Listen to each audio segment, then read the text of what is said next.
చివరగా కేసీఆర్ ముఖ్యమంత్రి అయితే ఏముంటుంది, కాంగ్రెస్ అధికారంలోకి వస్తే ఏముంటుందో మొన్న వరంగల్లో చెప్పినా, ఇప్పుడు ఈడ కూడా నేను మళ్ళీ చెప్పదలుచుకున్నా.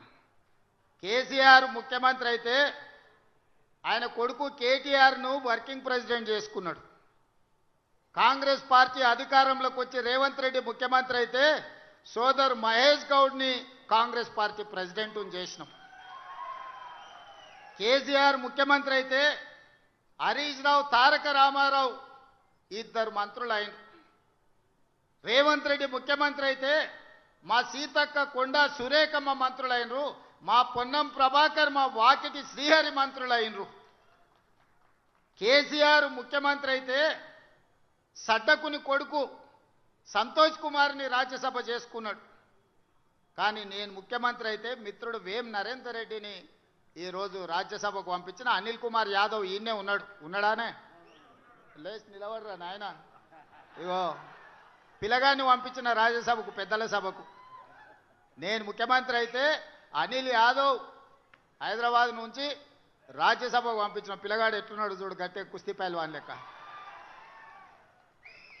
కేసీఆర్ ముఖ్యమంత్రి అయితే ఓడిపోయిన వినోదరావును ప్లానింగ్ కమిషన్ చైర్మన్గా చేసుకున్నాడు.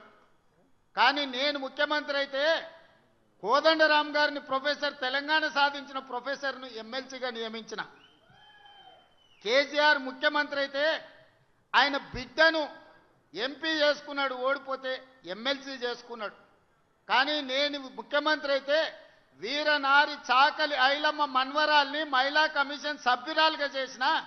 మొట్టమొదటి మళ్ళీ తెలంగాణ ఉద్యమంలో అమరుడైన శ్రీకాంతాచారి తల్లిని శంకరమ్మను పబ్లిక్ సర్వీస్ కమిషన్లో సభ్యురాలుగా నేను చేసిన.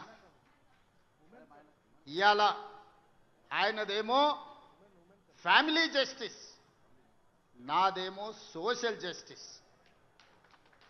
సోదరులారా, అది దొరల న్యాయం, నాది సామాజిక న్యాయం.